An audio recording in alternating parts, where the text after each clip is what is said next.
Hey everyone, Dean here again from AppNerd. Today I'll be speaking about, well, I'll be continuing to speak about website design and development, the proper pricing points that can allow you to gauge and manage your budgets a bit better, hosting, which is web hosting versus domain hosting, the professional emails and how it can help the outlook and the branding of your business, and the handovers and content ownership after a website is designed and developed and handed to you by a web developer. So first, let's go with the pricing. So the pricing is a very touchy subject because, again, as I spoken before, the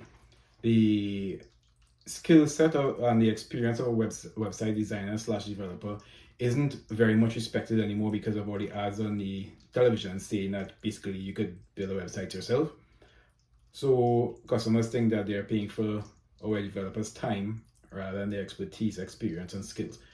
So with that being said, out of the way, on average right now, the price of a basic website, let's just say a one-pager, which is just your information, the advertising, your basic business basically, with an interactive form to fill out for that, so users could send the information to you.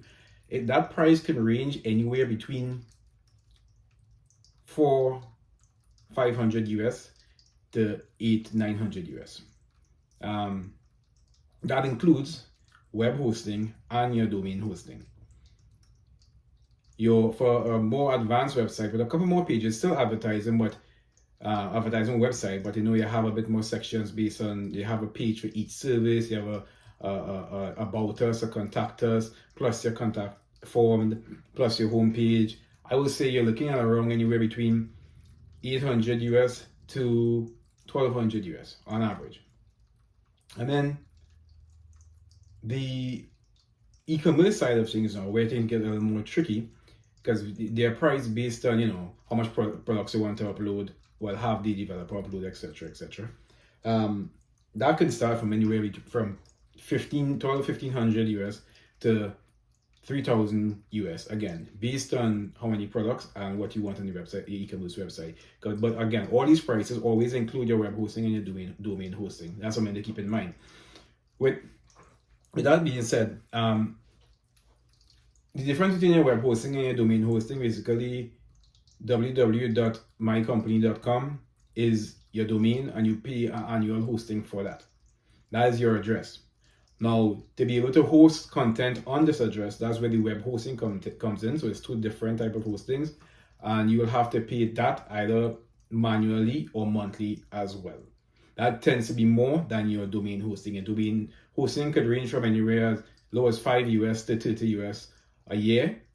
Your web hosting could range from anywhere from $150 US to $350 US per year. So it's really up to you how often you want to pay it, but just know you have to pay for both. Another thing that you need to take into consideration, 90% of web hosting providers right now provide you with your secure socket layer certificate, your SSL certificate. This is basically a little lock that you will see on the side of your address your domain and the address bar.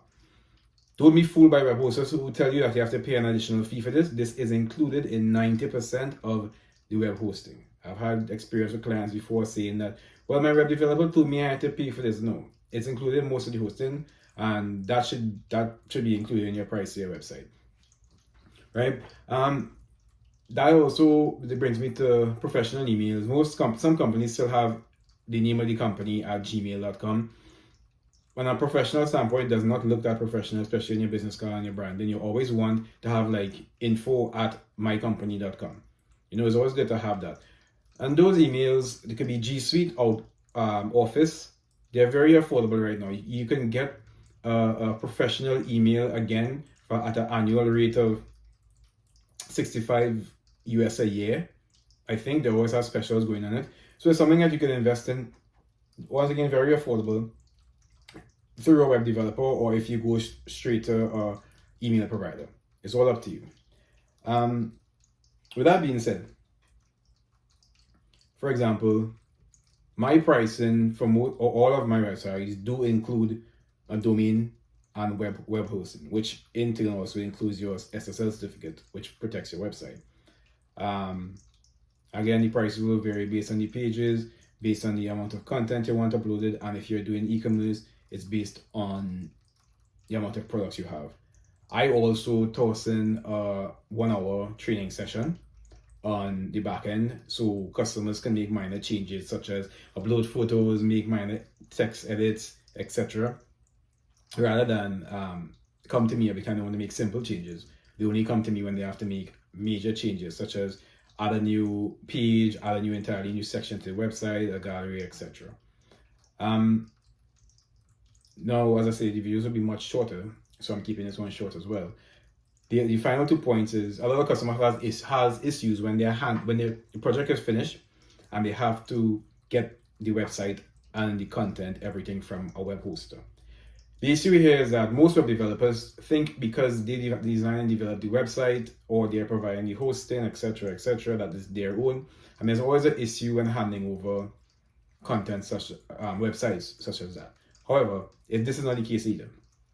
If you provide your content to the web developer, if the web developer is designing and developing a website under your company name, the website, hosting, content, everything is yours. Just ensure that when you sign your contract, that it states that you will be handed over all information, that you will be given full admin rights to the profile, to the backend, where you can remove whoever you don't want to be in it.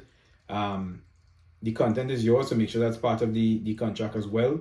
There's no reason for a website developer to hold all of your content hostage when they finish the website. It's done just to make sure they retain you as a customer for however long they wish. But just double, triple, quadruple read the contract just to make sure that these aspects are there and these clauses are there, because it's very important for you in the long run, especially if you want to, let's just say, move to another web developer or manage it on your own or upgrade your website on your own. And it's good just to have that full control. A lot of web developers will probably hate me for sharing that type of information, but I believe in a very transparent business, especially as a web developer. And I also believe in clearing up the bad rep and the bad name that most web developers get when it comes to something like this. So yes, again, if you have any questions, feel free to reach out to me, email me, check out my website, shoot me a text if you have my number. Feel free to contact me any way possible. I will be doing another video soon, so look out for it. Have a good day. Bye.